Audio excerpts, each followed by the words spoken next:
Hey, Embrace. Welcome to church today. Whether you're joining us online at one of our campuses in T or Sertoma, we are so excited that you have joined us.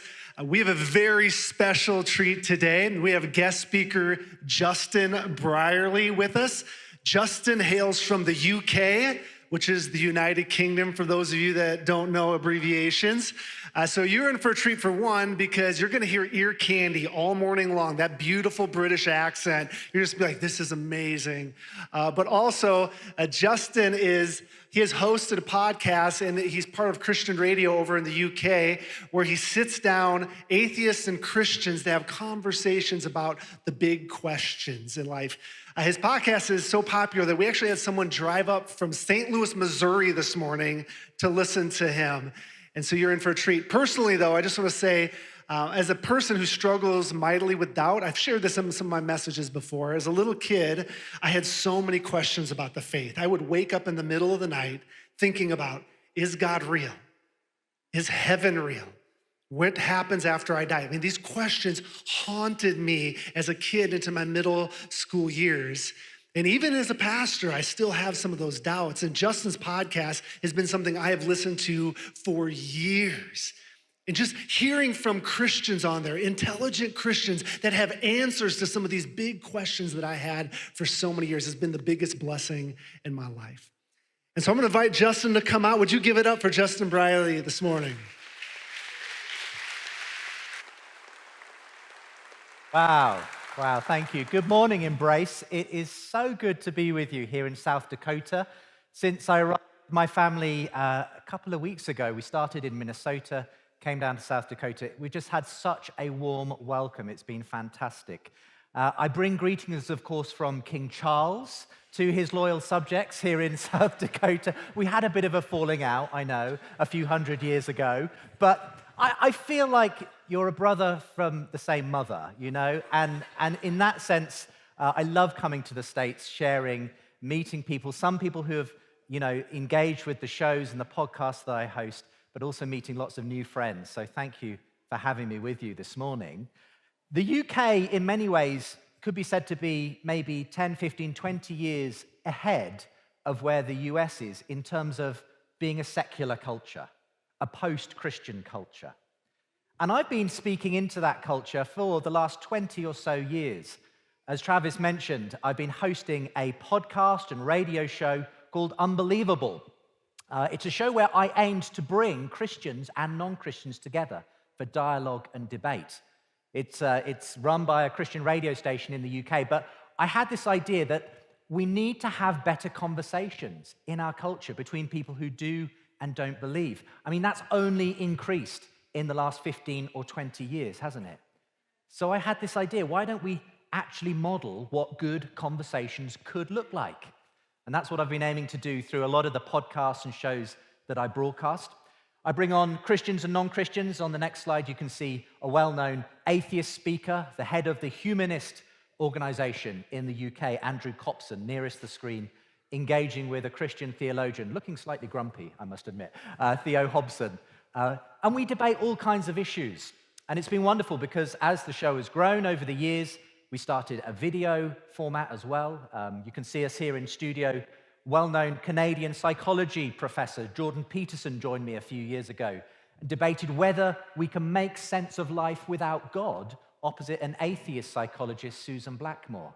I love debating these big questions. We need to grapple with these big questions, whether we call ourselves a Christian or not. And of course, there's lots of other ways to get into these issues. When COVID struck, we went into a kind of home studio environment, and I did a lot of these shows via Zoom and Skype and so on, asking fundamental questions of the Christian faith.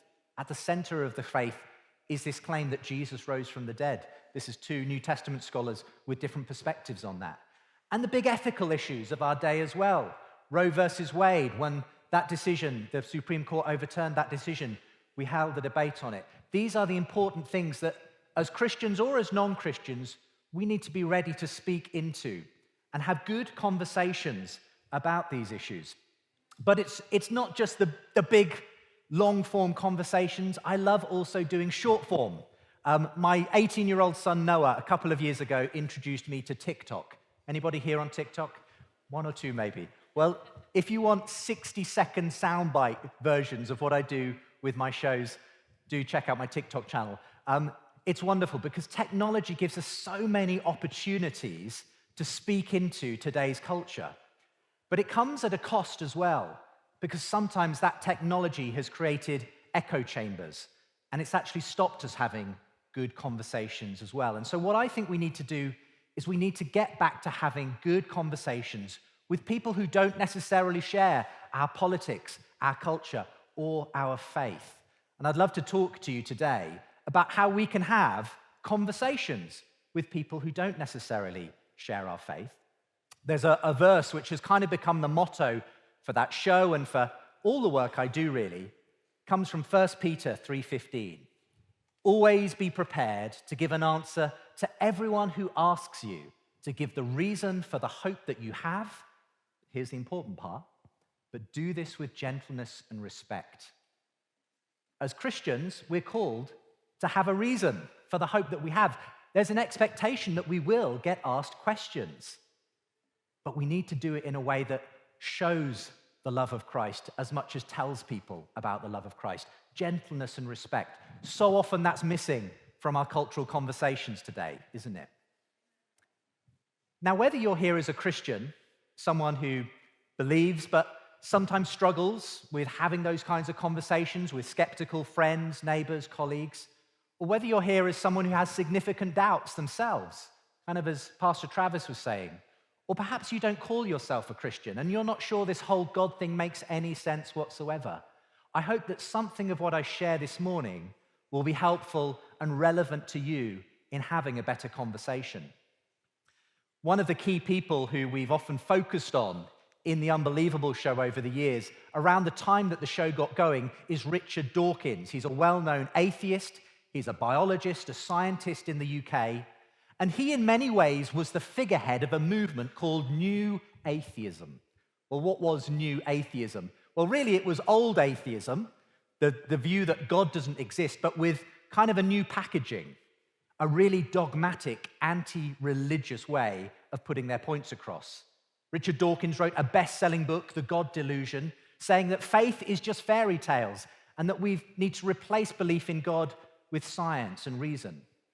Well, we had some fantastic debates around his views, and I think actually Richard Dawkins helped us as a church to get back to our theology, to our apologetics books. Apologetics is simply a fancy word for defending the Christian faith with argument and reason. And it's been wonderful to see the way that actually I've seen as I've hosted these debates between thinking atheists and thinking Christians, that actually there's a way we can have good conversations, and that in the end, Christianity can stand on its own 2 feet. We don't need to be scared. We don't need to run away. Actually, there are ways we can engage our culture, people who don't believe, fruitfully and effectively. So I'm hoping to just pass on a few of those ways in my talk this morning. At about the 10-year mark of hosting the Unbelievable show, I kind of did an Ask Me Anything version of the show, where I invited the audience, Christian and non-Christian, to send in their questions. And one of the key questions that many people asked was, after 10 years of hosting this show and hearing all of these arguments for and against Christianity, Justin, why are you still a Christian? And I want to give you 3 reasons why I think God remains for me the best explanation of why we're here, what this universe is about, and the story that we're all living into. I want to give you 3 reasons why I believe God is the best explanation. And just to tee this up, I want to tell you that when I first began hosting that show, I thought that as a Christian, the onus was on me to provide all of the evidence and arguments for my beliefs, that there's a God, that Jesus is God's son, that he rose again. And I realized that although, yes, I do need to give a reason for my faith, the atheist standing over here, the person who doesn't believe in God, they also have a worldview, a way of looking at life. And that means they have a certain set of beliefs too. Perhaps they believe that actually all that exists is matter in motion, the laws of nature, that everything ultimately boils down to that. well, that's got a whole set of consequences to it. It means that there's no overarching meaning to life. We kind of have to make it up as we go along. It means that our ideas of truth and beauty and love and justice, well, they're kind of illusions, things that we just have invented to make sense of life, but they don't exist in reality. I realize that whether I'm a Christian or whether I'm an atheist, we each have to give an account of why we believe what we believe, okay? And the question is, it's not that I have to have a bulletproof argument that convinces the atheist.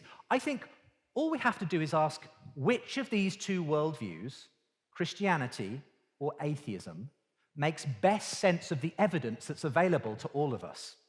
And I want to give you those three reasons why I think God is the best explanation of three things. The word human will be in each of my points this morning. The first is that I believe God makes sense of human existence. When I began the show, I started having a lot of debates on science, both with Christian and atheist scientists. And one of the big things that Richard Dawkins, this well-known scientist, biologist, leader of the New Atheism, was saying was that the more we know about science and the universe, the less reason we have to believe in God. But I've seen the direction of travel going in the opposite direction. The more that I've looked into and heard about the extraordinary nature of our universe and what it took for us to be here, the more I think it's opening up the God question rather than closing it down. One of the reasons for this was an extraordinary phenomenon that's really only come to light in the last 50 or 60 years, is called the fine-tuning of the universe for life. Now, this is a kind of a complex scientific idea, so I tried to boil it down a few years ago into a short video. So just for a few minutes, I'm going to let a video do the talking, and I'll be back. Some people say that human existence is a result of a roll of the cosmic dice. Like the gambler who stakes his life savings on the next throw, we just got lucky in the lottery of life. Some people say there's no purpose in the universe, no grand plan, no God behind it all. Our numbers just came up and here we are. But I don't believe them, and nor should you. If I roll this dice, the chances of getting a 6 is 1 in 6. That's not too bad. But what are the chances of me rolling 6 twice in a row? Well, the odds get longer. It's 1 in 6 times by 1 in 6. That's 1 in 36. So I'd have to be pretty lucky to get 2 6s in a row. Now, every time I add the chances of rolling another 6 in a row, the odds go up exponentially, and it gets even more unlikely. Now, what if I rolled this dice 70 times, and every single time I got a 6? Okay, that's pretty unlikely, but it's possible, right? Well, in fact, the chances of rolling a 6 70 times in a row are around 1 in 10 to the 55. That's a 1 with 55 zeros after it. Now, just to put that in perspective, how long would I have to stand here rolling this dice, allowing about 5 seconds per roll, before hitting that lucky streak and rolling 76s in a row? Well, I had a mathematician friend work it out for me. On average, you would have to continually roll this dice for 100 trillion, trillion, trillion, trillion, trillion, trillion, trillion, trillion, trillion, trillion years before your numbers come up. That's a long time. What if you applied that thinking to us? What are the odds of us being here? Now, the odds of rolling 76s in a row, 1 in 10 to the 55, as it happens, those are the same odds of something called the expansion rate of the universe being just right for the existence of us here today. From the moment of the Big Bang, when our universe began to rapidly expand, the rate of that expansion was exquisitely finely balanced. Any faster, and the universe would have expanded too rapidly to allow the formation of chemicals, atoms, stars, and galaxies. Any slower, and the universe would have collapsed back in on itself. But as it happens, the universe expanded at just the right rate to allow for life to develop in the future, for us to be here. It hit 70 rolls of the number 6 in a row, first time. And the expansion rate of the universe is just one among 30 or so other incredibly sensitively finely tuned constants and fundamental forces in the universe that must be just the way they are for the universe to be able to produce us. So let's imagine. if I went ahead and rolled this dice 70 times, and what do you know? Every time it came up 6. No waiting for trillions upon trillions of years. First time. Beginner's luck? Hardly. You would assume that I must have rigged it.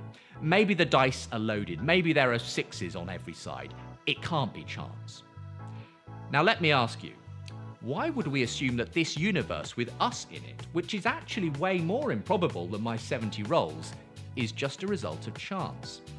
The fact that we're here shows that someone's loaded the dice. In fact, maybe there's no dice at all. What if the evidence points to this life-permitting universe actually being the product of an intelligent mind which intended for us to be here?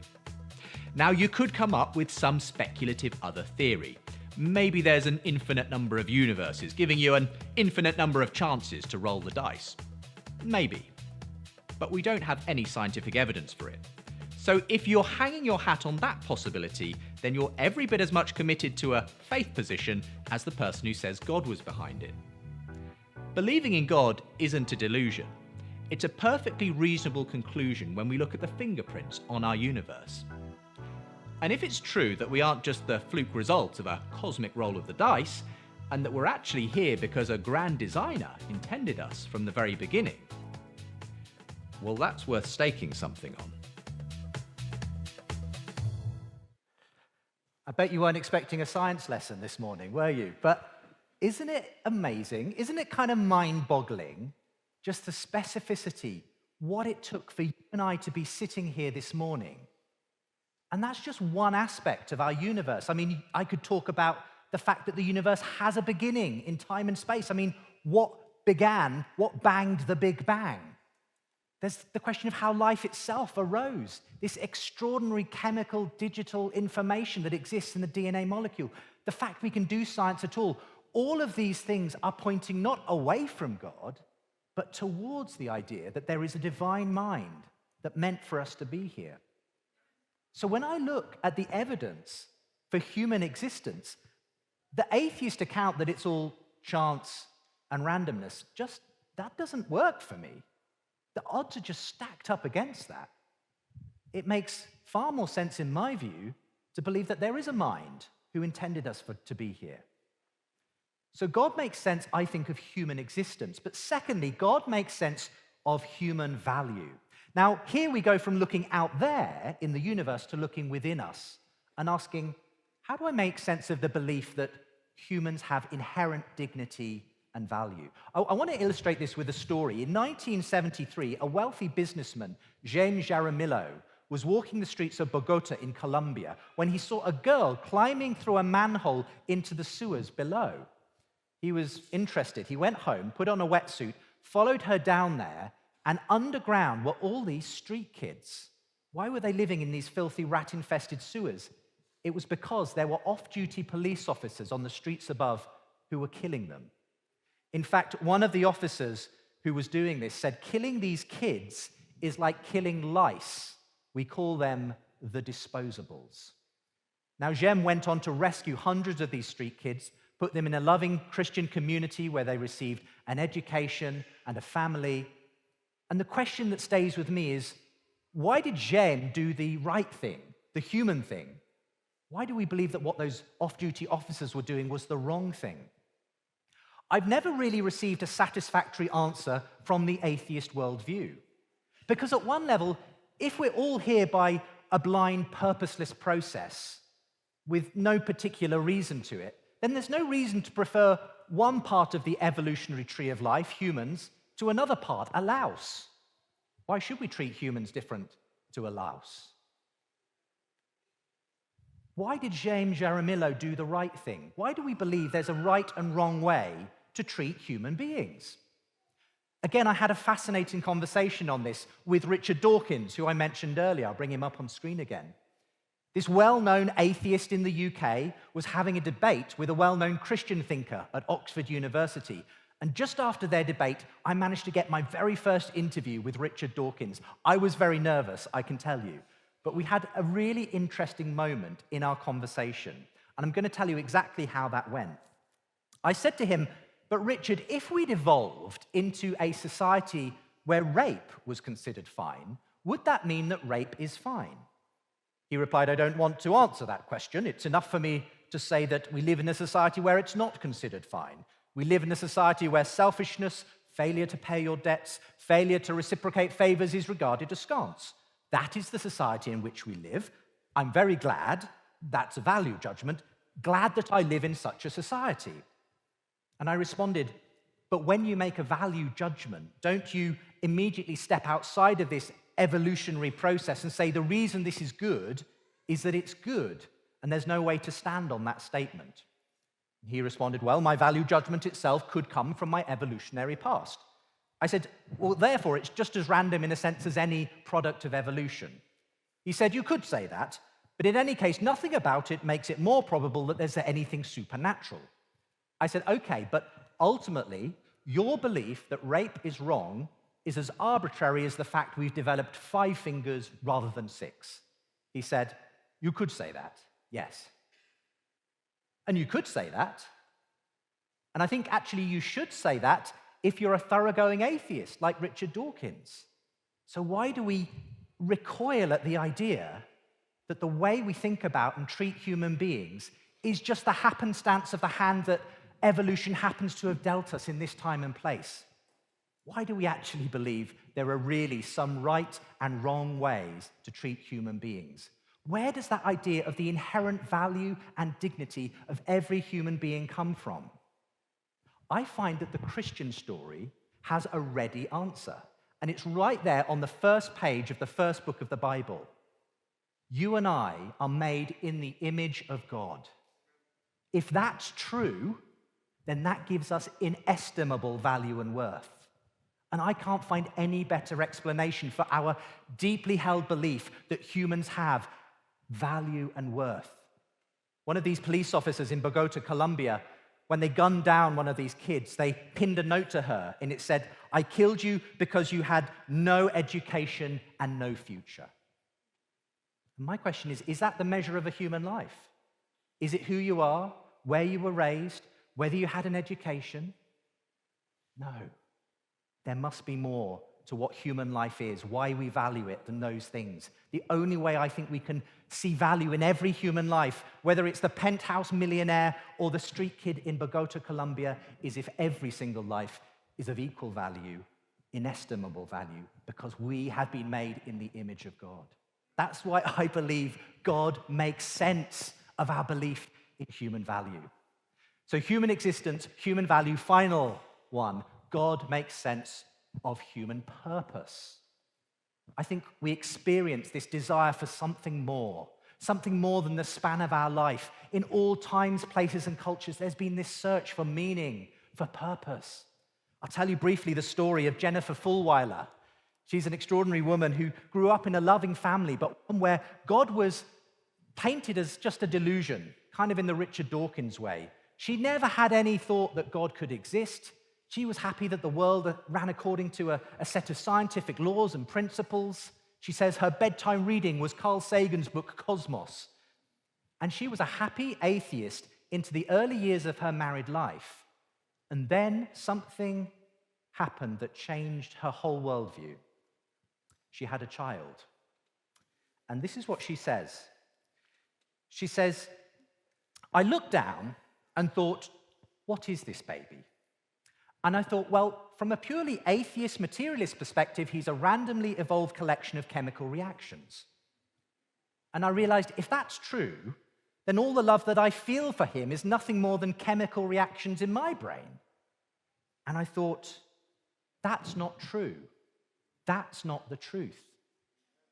In that moment, Jennifer experienced a shift from one worldview where there's nothing but atoms and electrons to a worldview where there's something more. In fact, she went on to become a Christian. But I think we're all being asked to look at which story we believe makes sense of reality, of our belief in human purpose, that there's something more about humans than just a clever brain fizzing away with electrochemicals and neurons. What if there really is something called love, purpose, value? What if that search we see across all times and places could be met by something real? C.S. Lewis, a well-known Christian thinker, put it this way. He said, A baby feels hunger. Well, there is such a thing as food. A duckling wants to swim. Well, there is such a thing as water. People feel sexual desire. Well, there is such a thing as sex. And then he said, if I find in myself a desire which no experience in this world can satisfy, the most probable explanation is that I was made for another world. I find that rings true. I find that the Christian story makes sense of this search for meaning and purpose in our life. In fact, the psychologists say there are two things we need to live a flourishing human life. We need love and we need hope. I believe the Christian story, unlike any other story, gives that to us in abundance. When Jesus came and died in our place, it was the most extraordinary act of sacrificial love we could imagine, because that was God giving himself for us. And when he rose again, it was the most extraordinary statement of hope, that we could step into that eternal life too, that the universe is not just winding down to a meaningless story where everything runs out of energy and all our hopes, longings, purposes, and desires are just vanquished in the heat death of the universe. That's not the story that makes sense to me of my life. It's a story of a God who stepped in and said, you matter, you have value, you have a purpose, and I'm here to show you what it is. In Jesus, we find the answer to that search. All this to say that I have some amazing conversations with my atheist friends. And when I critique their worldview, I'm not hating on them. These are some of the best people I know. Moral, wonderful, loving people. But we do have a very different way of seeing the world. Where an atheist sees only purposeless processes, I see a universe full of meaning, intention, design. I can't satisfy myself that the fact we're here is just a product of some random, purposeless process. It makes sense to believe that there's a God behind the universe who put it in motion so that we could be part of it. I can't convince myself that our belief in human value and dignity is just an illusion foisted upon us by a purposeless process of evolution. I think the fact we believe in human value tells us that we're made in the image of God. And lastly, our search for human purpose and meaning. I think there is an answer to it. I don't think we're grasping around in the dark. There's someone who can answer that search. And I hope that when you go and have a conversation, or perhaps you think through these issues for yourself, something of these three facts, existence, value, and purpose, will help you to see that there is a God who made us in his image and who we can walk with in our questions, in our doubts, and he'll be by our side, helping us to realize that we can know him not only with our heart, but with our mind as well. Let's pray. Thank you, Father God, that you have given us yourself, both through this extraordinary world that we see around us, but also in your Son, Jesus Christ. And whatever questions we may have, wherever our path may be taking us, I pray that we would have the courage to have confident conversations, to know that you are with us in those conversations, that we don't need to duck the hard questions, but that you've given us reasons to believe, a reason for the hope that we have. Help us to share that with those around us with gentleness, grace, and respect. In your name. Amen. Thank you. Hey everyone, it's Adam from Embrace. If you enjoyed today's message, make sure to subscribe to Embrace's YouTube channel to stay updated. You can also click here to check out other videos. Thanks for watching.